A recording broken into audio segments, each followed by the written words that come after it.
Naradio, à votre service, l'invité de la rédaction. Et nous allons discuter du fonds audiovisuel de recherche avec le chargé d'administration et d'archives audiovisuelles, Maxime Prévost. Bonjour monsieur. Bonjour. Tous ceux qui nous suivent en vidéo sur la page Facebook de Naradio peuvent voir le magnifique décor qu'il y a derrière Maxime. Le phare, qu'est-ce que c'est Maxime ?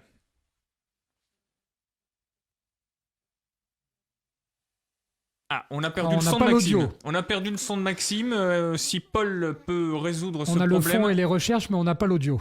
C'est dommage, on a un magnifique décor, mais on n'a pas le plus intéressant, c'est le contenu. Alors, est-ce que Maxime nous entend ? Est-ce que... D'accord. On va régler donc ça Paul tout de suite, mais c'est quand même alertant de ce que vient de dire Nadia Baron, parce que imagine, Nicolas, une famille qui regarde notre émission à votre service, ça veut dire qu'il reste déjà... 2 heures. Non, il reste plus qu'une demi-heure dans la semaine, puisque si on regarde le lundi, 2h30 par semaine, je pense que très peu de familles respectent. On mettra un sondage à ce sujet pour l'émission de demain. En tout cas, c'est quand même... très intéressant ce que vient de dire le docteur. Est-ce qu'on a récupéré le son de... Oui, on va voir peut-être avec Maxime Prévost. Maxime, vous êtes là ? Ah, Maxime n'est plus... Si, il est là. Maxime, est-ce que vous pouvez monter le son peut-être ? C'est la chanson de Philippe Catherine qui devait venir au Franco cet été. C'est bon, je coupe le son c'est et je exactement remets ça. le son. Vas-y, Polo. Philippe Catherine, que l'on retrouvera un peu plus tard. Du coup, Paul va appeler Maxime sur un téléphone fixe, histoire d'avoir une liaison sonore. Je vous rappelle qu'à 11h-10, nous aurons Daniel Veillot, le maire d'Angoulins, également vice-président de l'Université de La Rochelle. Ensuite, nous recevrons Chantal Vetter. Nous allons faire un point avec elle sur la réouverture des écoles de La Rochelle. Elle est adjointe au maire dans la commune. Elle est en charge de l'éducation. À 11h20, Johan Kervran, notre coach, il va parler de la cellulite et des exercices pour la combattre. À 11h30... On n'est pas concerné. On n'est pas concerné. À 11h30, pour le moment, on recevra Jeannot Rességuier, notre ami et confrère de RMC, la voix du football. Ça va lui faire plaisir. 11h40, un tour sur nos îles avec Loïc de Kergré, l'entraîneur du club de beach volley qui est certainement le club le plus performant, d'ailleurs toutes disciplines confondues sur ce territoire, pas forcément branché très sport d'ailleurs, ce qui est à regretter. Et enfin, à midi moins 10, nous recevrons monsieur Demester Vincent, son prénom, maire de Saint-Vivien et également professeur au lycée hôtelier de La Rochelle. Nous avons Maxime Prévost avec nous. Merci Maxime. Est-ce que vous m'entendez ? Mais parfaitement, C'est cher bon. ami. Ah, Alors très bien. parlez-nous du fonds audiovisuel de recherche. Qu'est-ce que c'est ? Alors on est une petite association qui a été fondée en 99 par des passionnés de cinéma. On a fêté nos 20 ans l'année dernière. Et notre mission principale, c'est de collecter auprès des particuliers, des photographes amateurs, des cinéastes amateurs, la mémoire audiovisuelle de tout le département de Charente-Maritime. Et puis maintenant, avec la grande région, petit à petit, on s'élargit aussi, forcément.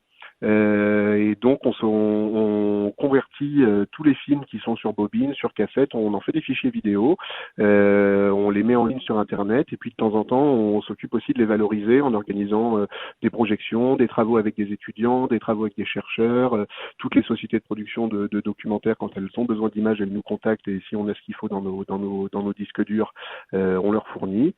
On est toujours à la recherche d'images, hein. Si vous avez des auditeurs qui ont des bobines dont ils ne savent pas quoi faire, qui n'hésitent pas à venir vers nous. Nous, ce qu'on fait, c'est qu'on convertit tout ça en fichier numérique si ça a un intérêt patrimonial. Si ça a un intérêt patrimonial pour le département, on les convertit en fichier numérique. Si jamais ça n'a pas d'intérêt patrimonial, on a des contacts très très bons qui savent faire à La Rochelle le travail pour les particuliers comme Movie Start à Jean-Guiton.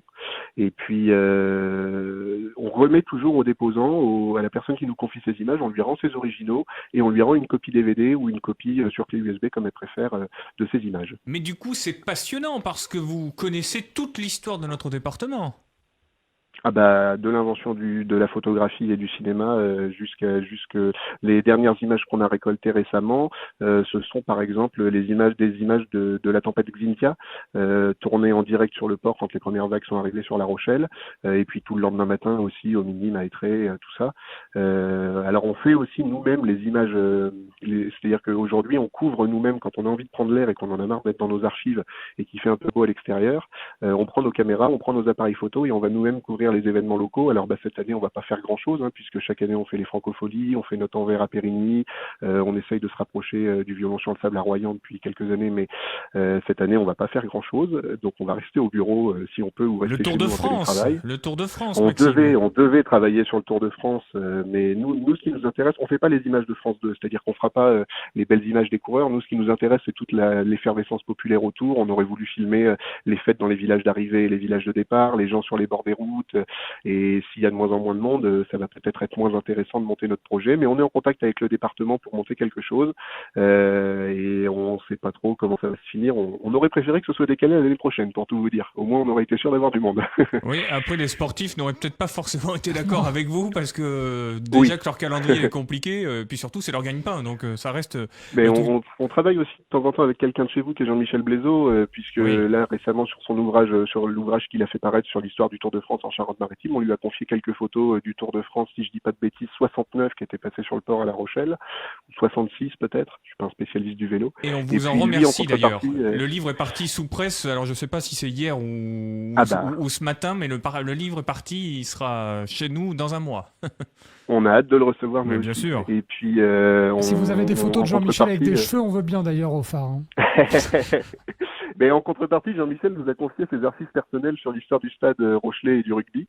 On s'en est pas encore occupé parce que ça faisait partie des chantiers qu'on devait faire au bureau avant de déserter les lieux au mi-mars. Ah, vous allez avoir le temps, par contre, qu'il n'y aura plus rien cet été. Oui, on aura le temps de s'en occuper ici, mais on a aussi envie de prendre l'air quand il fait un temps pareil.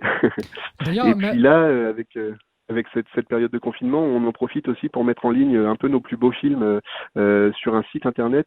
On a monté en 2014 un réseau régional qui s'appelle Mémoire filmique de Nouvelle-Aquitaine avec nos collègues de la Cinémathèque de Nouvelle-Aquitaine qui sont basés à Limoges, Trafic Images qui sont basés à Angoulême et la Mémoire de Bordeaux Métropole qui est basée à Bordeaux, comme son nom l'indique.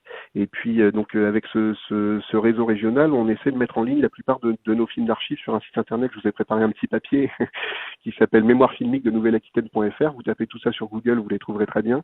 Et là, récemment, on a mis en ligne, par exemple, un film muet de 1927 où on voit le port de La Rochelle et la Criée, à l'époque où la Criée était à la Coursive, bien avant l'Encan même. Donc, avec une numérisation d'une qualité exceptionnelle. Le film est en 4K, alors que c'est un film qui a presque 70 ans, enfin qui a plus de 70 ans même, qui a presque 100 ans. Et on a mis aussi une balade en pays royannais qui s'appelle Vue de Royan, où ce sont les plus belles images de Royan. Ça commence en 1928 et puis ça se termine dans les années 90. Alors on peut voir Royan avant le bombardement, les premiers casinos, on voit la ville rasée juste après les bombardements de la Seconde Guerre mondiale. Et puis ça se termine jusque dans les années 80 avec des enfants sur la plage et tout ce qu'on peut pas faire actuellement, mais qui était sympa de faire avant.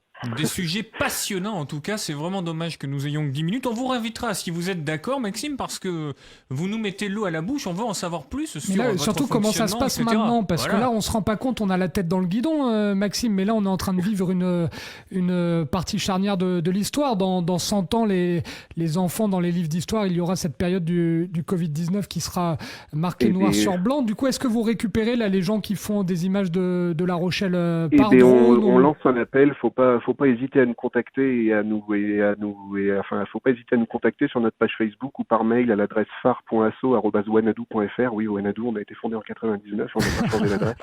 Mais Jean-Michel Blaiseau, c'est neuf. C'est caramel, Jean-Michel. Oui, c'est neuf. Alors, oui, c'est encore avant.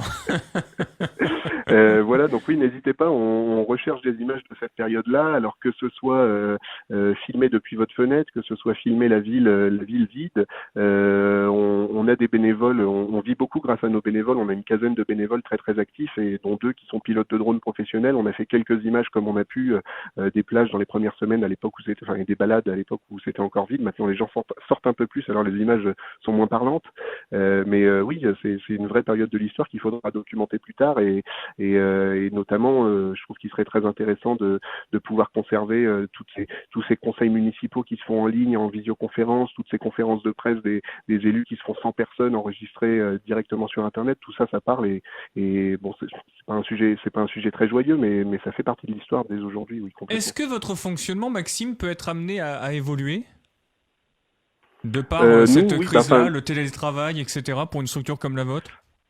Alors on a une grosse partie, en fait 50% de nos activités c'est l'image d'archives et on a une autre partie qui est très intéressante aussi qui est l'éducation à l'image.